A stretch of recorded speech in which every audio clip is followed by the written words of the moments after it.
Are the main source of Indian constitution. भारतीय संविधान से जो भी कुछ इंपॉर्टेंट प्रोविजंस जो फीचर है डिफरेंट कंट्री के संविधान से लिए गए हैं उसको अंडरस्टैंड करते हैं एक एक करके।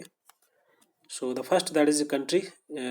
सबसे पहले तो 1935 का जो एक्ट मैंने आपको बताया था स्टार्टिंग में कि गवर्नमेंट ऑफ इंडिया एक्ट 1935 से भी बहुत सारी चीज़ें बोरो की गई थी हमारे भारतीय संविधान में, जैसे कि फेडरल स्ट्रक्चर, फेडरल स्कीम। जैसे मैंने आपको बताया था कि फेडरल सिस्टम किस प्रकार से चलता है, जहाँ पर स्टेट और जो राज्य सरकार है या जो स्टेट गवर्नमेंट है और सेंट्रल गवर्नमेंट है उनके बीच में पावर सेपरेशन, पावर सबको डिस्ट्रीब्यूटेड किया जाता है, उनके पास भी अधिकार होता है, तो उसको फेडरल सिस्टम, फेडरल स्कीम बोलते हैं।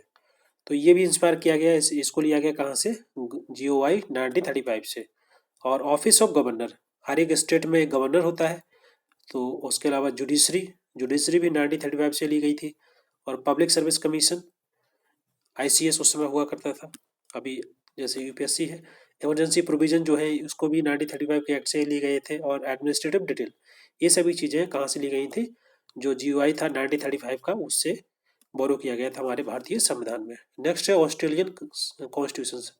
ऑस्ट्रेलिया का जो संविधान था वहाँ से कुछ चीज़ें बोरो की गई, जैसे कि कॉन्करेंट लिस्ट। कॉन्करेंट लिस्ट का मतलब होता है कि कुछ ऐसे सब्जेक्ट होते हैं जिन पर राज्य सरकार और केंद्र सरकार दोनों का अधिकार होता है, वो उसको कॉन्करेंट लिस्ट बोलते हैं। जैसे कि फॉर एग्जाम्पल एजुकेशन है, तो यहाँ पर दोनों का अधिकार होता है। और freedom of trade, commerce and intercourse, ये सभी चीज़ें ऑस्ट्रेलियन के संविधान से ली गई थी। Joint sitting of two house of parliament, जो कि डिसाइड किया जाता है किसके द्वारा, प्रेसिडेंट के द्वारा, कि जहाँ पर दोनों हाउस के जो मेंबर होते हैं इनकी ज्वाइंट सिटिंग होती है, एक साथ बैठते हैं पार्लियामेंट में। कैनेडियन संविधान से क्या क्या लिया गया देखें, कनाडा के संविधान से, federation of the with a strong centre, मतलब फेडरेशन है, फेडरल स्ट्रक्चर बना हुआ है जहाँ पर स्टेट भी है और जो राज्य सरकार है वो भी है और सेंट्रल गवर्नमेंट भी है, उनके पास दोनों के पास अधिकार है, दोनों के पास पावर है। बट जो सेंटर है उसके उसके पास थोड़े ज़्यादा अधिकार होते हैं। इसी प्रकार से यहाँ पर लिखा गया है vesting the residency power in the centre, जो सेंटर है उसके पास ज़्यादा पावर होते हैं। उसके अलावा जैसे जो ने आपको बताया कि जो सब्जेक्ट लिस्ट है या फिर जो यूनियन लिस्ट है, उसके अलावा जो भी सब्जेक्ट रह जाते हैं तो उनकी पावर किसके हाथ में होती है, वो होती है सेंटर के पास। And the appointment of the state governor by the centre, centre के द्वारा ही स्टेट के जो गवर्नर होते हैं, राज्यपाल जो होते हैं, इनके द्वारा ही अपॉइंट किए जाते हैं। तो ये कहाँ से लिया गया, कनाडा के संविधान से। And the advisory जुडिक्शन of supreme court, तो ये सभी के सभी जो प्रोविजन है कहाँ से लिए गए हैं, कनाडा के संविधान से। नेक्स्ट है एरिस कॉन्स्टिट्यूशन। सो एरिस कॉन्स्टिट्यूशन से क्या क्या लिया गया है, DPSP जो मैंने आपको बताया था, directive principle of state policy. उसके अलावा राज्यसभा में जो मेंबर होंगे, कुछ मेंबर जो होते हैं नॉमिनेट किए जाते हैं, तो वो भी कहाँ से लिया गया था, यहीं से। और method of election of president के, प्रेसिडेंट का इलेक्शन किस प्रकार से होगा, इसके जो मेथड क्या क्या होंगे, क्या क्या प्रोसीजर होंगे, वो सभी के सभी यहाँ से लिए गए थे। नेक्स्ट देखते हैं जापान से, कहाँ जापान का जो संविधान था वहाँ से कौन कौन से प्रोविजंस लिए गए। Procedure for the establishment of law, law कैसे इस्टेब्लिश किया जाएगा, उसका क्या क्या प्रोसीजर है, ये जापान के संविधान से लिए गए हैं।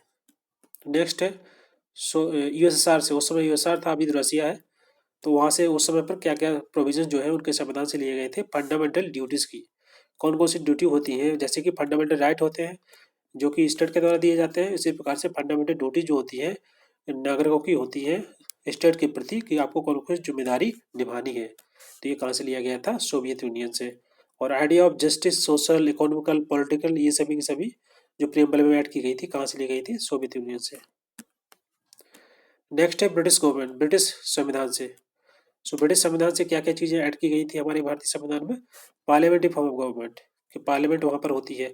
और रूल ऑफ लॉ यहाँ से लिया गया। लेजिस्लेशन प्रोसीजर, सिंगल सिटीजनशिप, मतलब USA में तो डबल सिटीजनशिप है, बट यहाँ पर ब्रिटिश गवर्नमेंट जो ब्रिटिश पार्लियामेंट वो सॉरी संविधान है, वहाँ से ये सिंगल सिटीजन का कॉन्सेप्ट लिया गया था। Cabinet system and prerogative rates, rates के बारे में आगे पढ़ेंगे, इम्पोर्टेंट है। और पार्लियामेंट्री प्रिविलेजेस एंड उसके अलावा बाइकैमरलिज्म, कि आपके यहाँ पर लोकसभा, राज्यसभा, ये सभी इसको बाइकैमरलिज्म बोला जाता है। तो ये सभी चीज़ें कहाँ से ली गई थी, ब्रिटिश कॉन्स्टिट्यूशन से। इसको याद करने का तरीका है पार्ले बिस्कुट, P से आपका हो जाएगा पार्लियामेंट्री गवर्नमेंट और पार्लियामेंट्री प्रिविलेज, और इसके अलावा देख सकते हैं R से हो जाएगा रूल ऑफ लॉ, और L से हो जाएगा लेजिस्लेचर प्रोसीजर, B से हो जाएगा आपका बाइकैमरलिज्म, और S से हो जाएगा सिंगल सिटीजनशिप, और यहाँ से UIT से हो जाएगा रिट्स। तो ऐसे आपको याद कर लीजिएगा। अमेरिका के संविधान से फंडामेंटल राइट लिए गए हैं। उसके अलावा independent of judiciary, judicial review की मतलब जो जुडिशियल रिव्यू हुआ हो जा सक हुआ किया जा सकता है, ये अमेरिका से लिया गया था। उसके अलावा इम्पीचमेंट ऑफ प्रेसिडेंट, जो राष्ट्रपति होगा उसको हटाया भी जा सकता है, इम्पीच किया जा सकता है। तो क्या क्या प्रोसीजर है, ये सभी लिए गए थे अमेरिका के संविधान से। इसके अलावा सुप्रीम कोर्ट और हाई कोर्ट के जो जज हैं उनको हटाने के लिए, रिमूव करने के लिए जो प्रोसीजर है, उन सभी को यहाँ से लिया गया था अमेरिका के संविधान से। और पोस्ट ऑफ वाइस प्रेसिडेंट, वहाँ पर भी वाइस प्रेसिडेंट होता है, तो उसको भी वहीं से लिया गया था अमेरिका के संविधान से। जर्मनी के संविधान से क्या क्या लिया गया, जो फंडामेंटल राइट है, इमरजेंसी के दौरान कौन कौन से फंडामेंटल राइट जो है सस्पेंड हो जाते हैं, उन सभी को लिया गया था जर्मनी के संविधान से।